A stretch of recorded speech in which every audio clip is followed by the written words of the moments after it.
Hello students, welcome to EPG Pathshala. Today we will discuss the module types of reactors. In this module we will discuss the different kind of reactors which are used for the treatment of wastewater. Industrialization in the developing countries like India has resulted into the generation of huge amount of wastewater, and the indiscriminate disposal of this wastewater has resulted into water pollution. To reduce this pollution, various treatment technologies are available, and among them the biological treatment system is the most widely adopted and the feasible treatment technology for the wastewater treatment. The biological treatment system is carried out in the big tanks, which are usually referred to as bioreactors, where the microorganisms are grown and the conditions are optimized for the maximum removal of the contaminants from the wastewater. In this module, we will study the following points: configuration of bioreactors based upon their operation, batch mode and continuous mode. We will also discuss the design of stir type reactors, packed bed reactors, fluidized bed reactors, suspended and attached growth reactors, as well as the hybrid reactors. Historically, the bioreactors are in use from the last 1000 years in one way or another. Although till 19th century their use was limited only to the production of alcohol. The first truly large scale aseptic reactor was developed by Weizmann during the First World War for the anaerobic process of production of acetone using the microorganism Clostridium acetobutylicum. The first large-scale aerobic reactor vessel, which was used in Central Europe in 1930s, that was used for the production of compressed yeast. And only after 1940s, the current use as it is known today began to appear. The exact configuration of a bioreactor is usually process driven and can be classified as batch mode and continuous mode. Batch mode.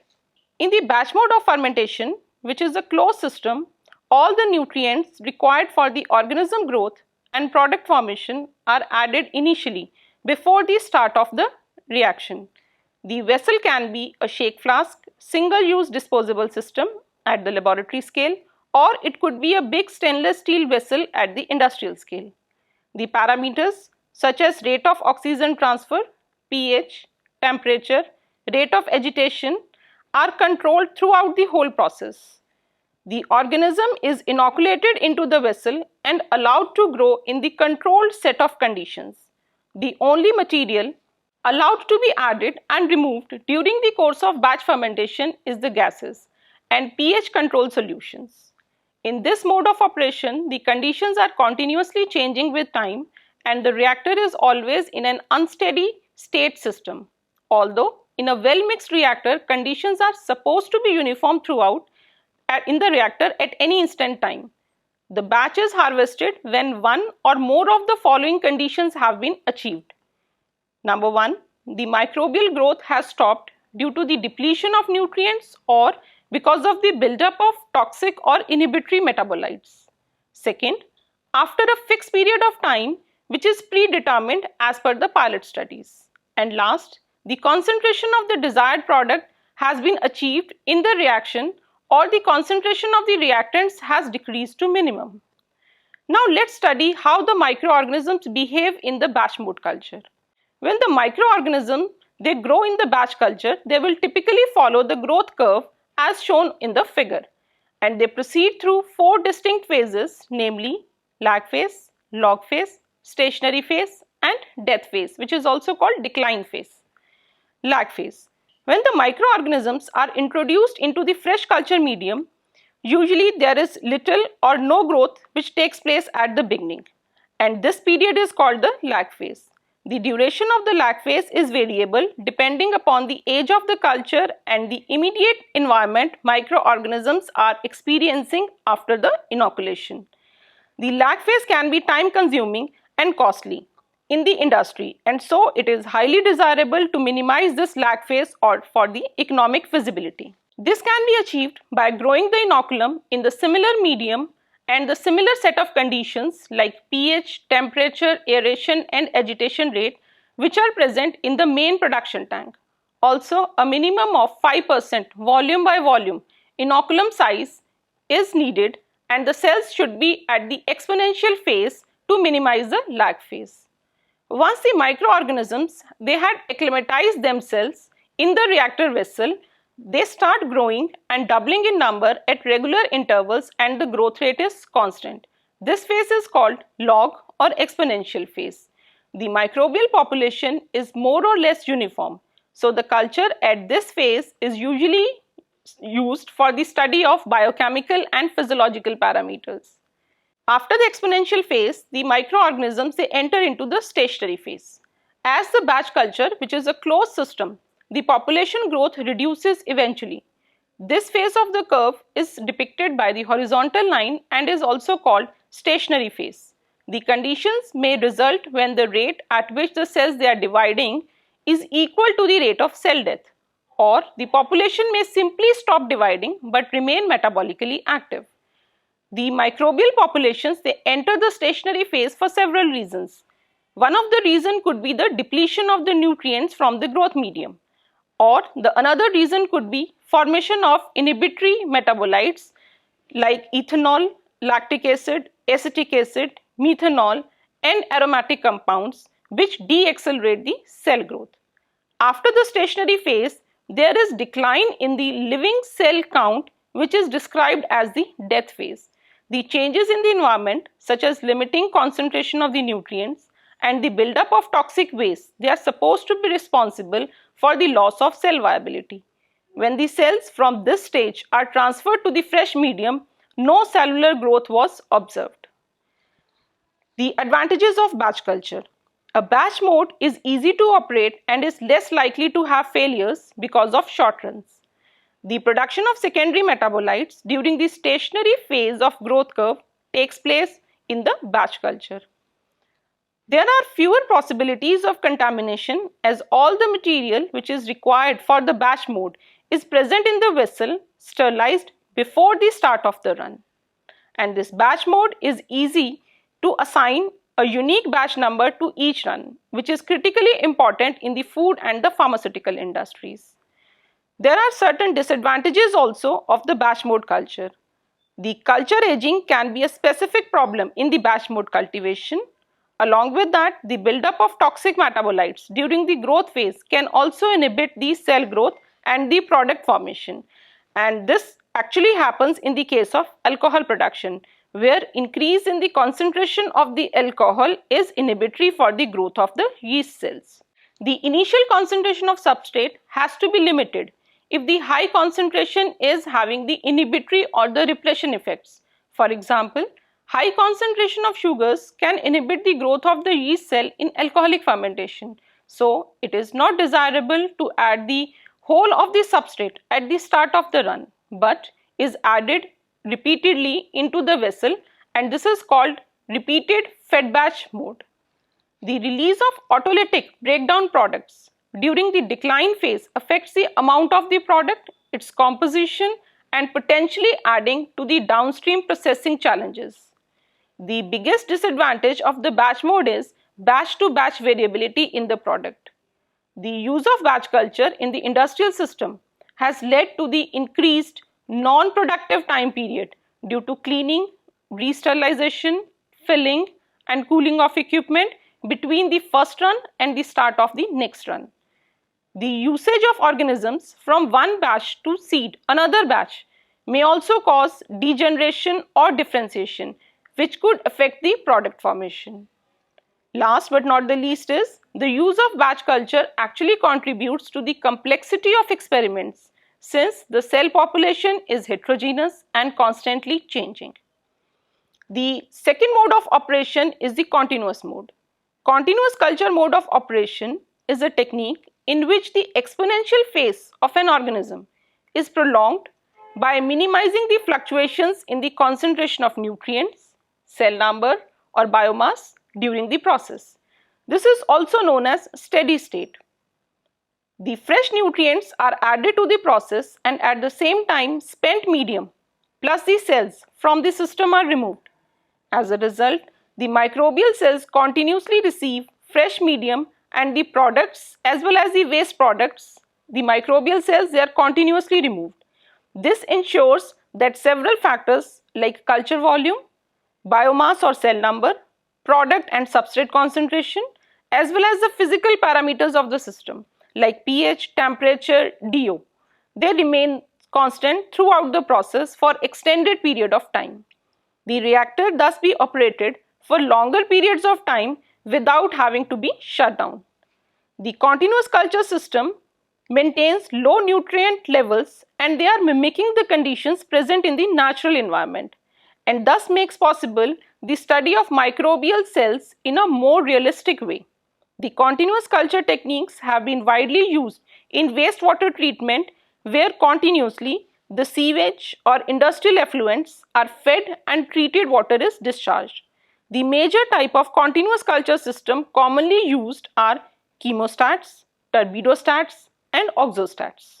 Let's discuss them one by one. First, the chemostat mode. The arrangement in which the system depends upon the fact that the concentration of an essential nutrient within the culture vessel will control the growth rate of the cells. The concentration of the substrate within the culture vessel is in turn controlled by the dilution rate.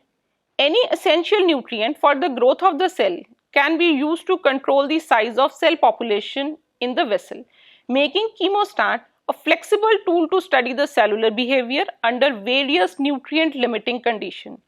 The metabolism in chemostat mode operates in a steady state. The growth limiting substrate is added at a constant flow rate in the inflowing medium and the total volume of the culture is kept constant by the overflow of effluent through the side port. Because one nutrient is limiting, growth rate is determined by the rate at which the new fresh medium is fed into the growth chamber. And the final cell density depends upon the concentration of limiting nutrient.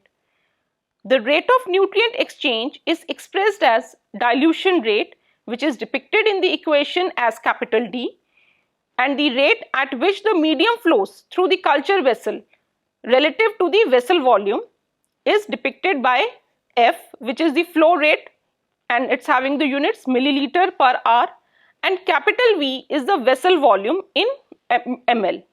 So the dilution rate D is equal to the flow rate over the total vessel volume, and the inverse of this equation is the dilution rate, also called residence time, and this is measured in hours, and this residence time denoted by small t is equal to the total volume of the vessel divided by the flow rate. The continuous culture must go through 4 or 5 residence times before it can be considered to be in a steady state.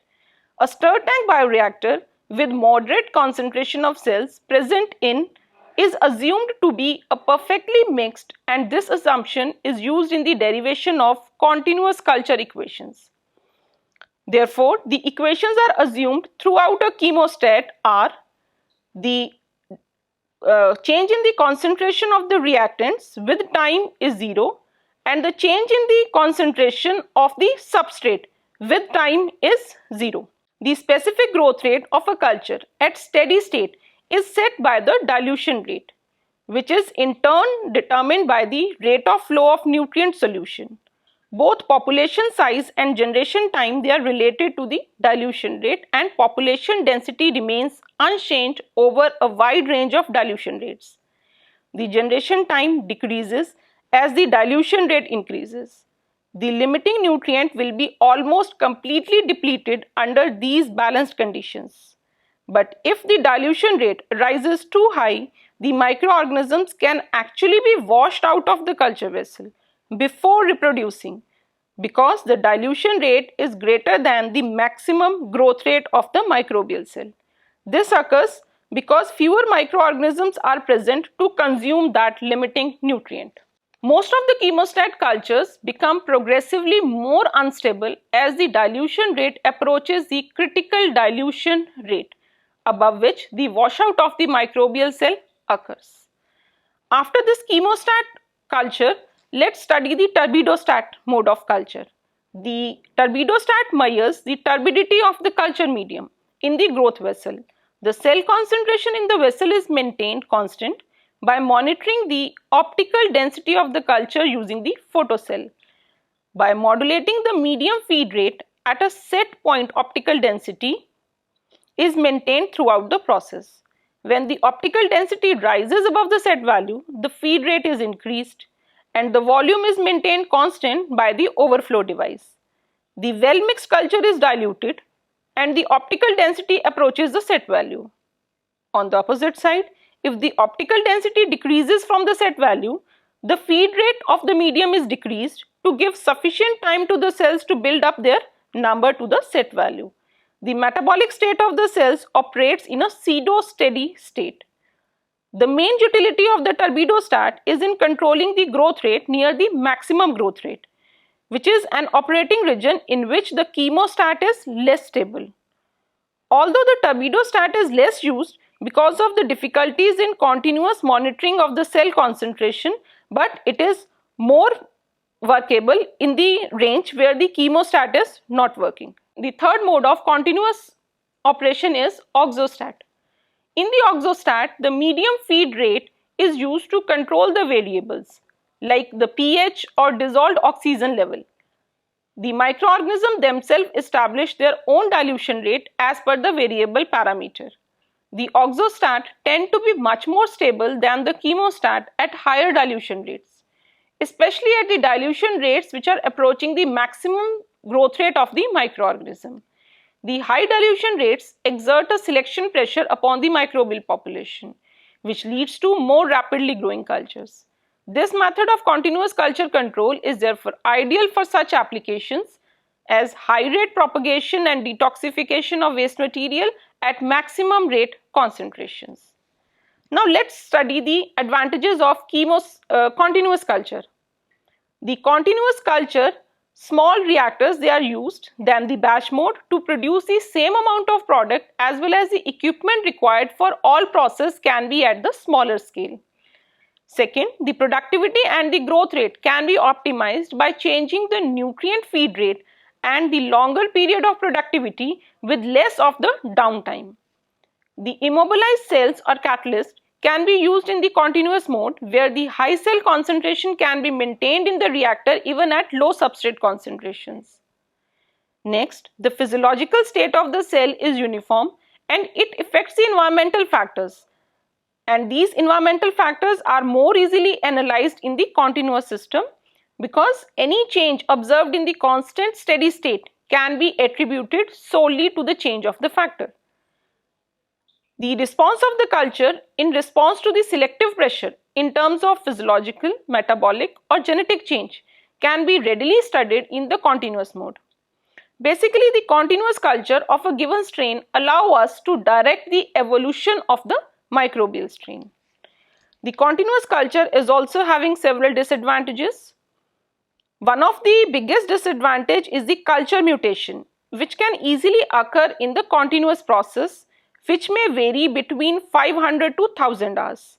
Hence, some of the microorganisms may lose their recombinant plasmid, which is often termed as shedding of genes required for product formation. Or in case of a genetically engineered organism, a back mutation can also take place. For example, the Clostridium acetobutylicum loses its ability to make acetone butanol in continuous culture and instead make acetate and butyrate. All the products are not produced optimally in the continuous process. Example, some fermented foods and beverages, they require the cellular products released from different phases of batch culture and for the full flavor development. Such kind of food and beverage production cannot be possible in the continuous mode. Non-growth associated products like antibiotics, monoclonal antibodies and toxins are also not produced well in the continuous culture. The US Food and Drug Administration does not accept the continuous culture in the production of therapeutic products as the good manufacturing practice, as well as the maintenance of sterile conditions on an industrial scale for longer periods is difficult.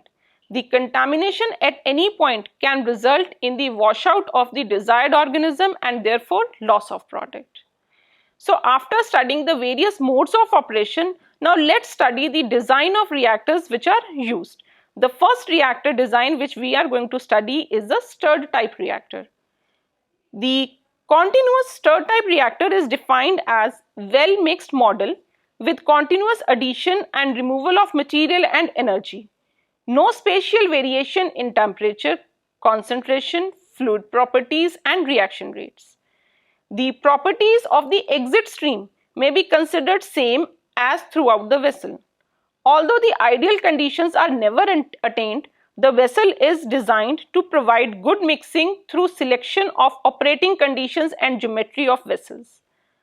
The stir-type reactor consists of a cylindrical vessel which is made up of either stainless steel or glass with an aspect ratio. Aspect ratio is height to diameter ratio, and this aspect ratio should be around 3 to 5. The mixing system in the vessel is a motor-driven central shaft that supports one or more agitators. The agitator speed generally does not exceed 120 revolutions per minute for the microbial cells. The shaft may enter into the culture vessel either from the top or from the bottom. The head plate of the culture vessel will have ports that allow for the addition of probes, reagents and gases as well as the removal of sample. The microbial culture vessels are generally provided with 4 baffles. These baffles are the additional stainless steel strips which are added along the side walls of the vessel to prevent the vertex formation in the fluid during the agitation. The width of the baffle strip is usually 1/10 or 1/12 of the vessel internal diameter. However, vessels designed for culturing the animal cell lines are devoid of baffles to reduce the turbulence because this turbulence can damage the animal cell. At the bottom of the vessel below the agitator blade, a perforated ring or a single hole sparger is introduced to sparge the reactor liquid with the gas. And the impellers which are mounted on the shaft, they disperse this gas or the air bubbles into the fluid. The temperature of the reactor is maintained either through the vessel jacketing or internal cooling coils which are provided for the heat transfer. Moving to the another kind of reactor which is packed bed reactor. Packed bed reactors are also known as fixed bed reactors and often used with particulate or immobilized microbial cells or catalyst. The packed bed reactor is a vertical cylindrical column packed with pieces of some relatively inert material which could be either wood shavings, twigs, coke, an aggregate or polythene. Packed bed reactors are heterogeneous reaction systems and have proved to be very useful for long-term culture of attached dependent cells. Initially, both medium and the cells, they are fed into the top of the packed bed. Once the cells, they have adhered to the support and are growing there as the thin biofilm, the fresh medium is added from the top of the vessel and the fermented medium is removed from the bottom of the column. This kind of reactor is mostly used for the treatment of the wastewater, where the untreated water is fed into the packed bed from the top and the treated water is collected from the bottom. Upon entering the reactor, the reactants flow through the packed bed and by contacting with the microbial cells, the contaminants present in the water are degraded, and this will affect the length of the time a bed of microbial cell may be used and how long the reactor may be run before the microbial cells needs to be regenerated. The best example of the packed bed reactor is the generator for the production of vinegar, in which ethanol is added and it is oxidized to acetic acid by the strains of Acetobacter aceti, which is supported on the wood shavings. More recently, the packed bed towers have been used for the sewage and effluent treatment. In treatment of gas liquor, a column was packed to a height of 7.9 meter with Dopac, which is a polystyrene commercial derivative. The main advantages of the packed bed as compared to the methods of effluent treatment is being its simplicity of operation and saving in land because of the increased surface areas within the column. After the packed bed reactor, now let's study the design of a fluidized bed reactor. First, let me introduce the term fluidized bed. The term fluidized bed is used to define those physical systems composed of a solid phase in the form of individual particles that move within the liquid phase and not in the continuous contact with each other. Fluidization of solid particles is reached when the flow of fluid through the bed is high enough to compensate the weight and in order to keep the suspended particles in reactor, preventing their washout. The solid particles swirl around the bed rapidly, creating excellent mixing among them. The fluidized material is always a solid and the fluidizing medium is either a liquid or a gas. As compared to the packed bed reactor, a fluidized bed has advantages such as better control of temperature, uniform microbial cell distribution, and longer life of the microbial cell. Fluidized bed reactors in the wastewater treatment are relatively a recent innovation. The support matrix used is sand, anthracite, or reticulated foam is having the large surface area to which adhered grow the microbial cells as the biofilm. So they are able to operate at high biomass concentration with high rates of treatment. This allows the treatment of heavily loaded wastewater in small reactors. They are also useful for the treatment of industrial wastewater when there is variable loadings are encountered. The support matrix is fluidized by the upflow of the effluent through the reactor and the degree of bed expansion is controlled by the flow rate of wastewater. The treated effluent can thus be decanted off without loss of support matrix, and with careful operation a secondary sedimentation tank may not be needed. The support matrix is regularly withdrawn to remove excess of the biomass. The fluidized bed systems can be operated aerobically, anaerobically, or anoxically for the denitrification process. This reactor provides easy loading and removing of the microbial biomass. This is advantageous when the solids bed need to be removed and replaced frequently. The support matrix in this type of reactor has a large surface area on which the biofilm adheres, and thus they are able to operate at high biomass concentration with high rates of treatment. After the fluidized bed reactor, let's study the suspended and attached growth reactors. The reactors are classified into two categories: attached growth reactors and suspended growth reactors, depending upon the phase of the microbial cells. First, let's start with suspended growth reactors. The stir type reactor and the fluidized bed reactor, which we had already discussed, is the kind of suspended growth reactor. This type of system involves a process in which free-flowing microorganisms gathering into biological flocks, the waste flows around and through the free-floating microorganisms that settle out of the wastewater. The processes involving suspended growth are activated sludge processes. The conventional activated sludge process is a suspended growth process comprising of microbial consortia capable of removing the organic contaminants and transforming the wastewater into environmentally acceptable quality.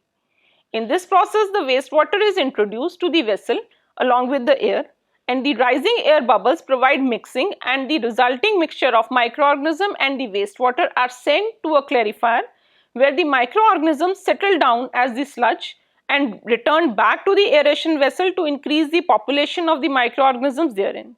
Once the desired concentration of microorganism is reached through the activated sludge recycle, the surplus microorganisms are discarded from the system. The attached growth reactors, which are also known as fixed film reactors, they are used for the biological wastewater treatment process, and in these type of reactors, the microbial biomass grow attached to some type of support matrix. The supporting matrix normally found in the wastewater treatment plants are gravel, peat moss, ceramic, plastic material, textile media, rock, and slag. The growth formed on the supporting matrix is the consortia of mainly aerobic microorganisms. These organisms are similar to those which are found in other secondary biological treatment processes. The microorganisms include free-swimming and stalked ciliates, rotifers, nematodes, and many others. As the biomass thickens, it loses its ability to adhere to the media and is slugged away. Attached growth processes are easy to operate and resilient to the shock loads. However, they are less flexible for process control than the activated sludge processes. The examples of attached growth reactors are trickling filters, rotating biological contactors, and let's study these one by one. Rotating biological contactors. As you can see in the figure, they are the mechanically operated secondary treatment system having the disc that supports the growth of the microorganism which degrade or break down the organic pollutants present in the wastewater. In the case of trickling filter, the treatment of the wastewater or other waste is one of the oldest and most processing technology. In this type of attached growth system, the removal of pollutants from the waste stream involves both absorption and adsorption of the organic compounds by the microbial biofilm. The porous media filters are usually selected to provide a high surface area to volume ratio. As a biofilm layer thickens, eventually it is slugged off into the effluent and then the part of the and forms the part of the secondary sludge. Typically the trickling filter followed by a clarifier, or we can say sedimentation tank, for the separation and removal of the decay. Now let's discuss the hybrid reactors. The hybrid reactor is an anaerobic system which is combination of two processes, namely upflow anaerobic sludge bed and upflow fixed film, and retain the benefit of each technology.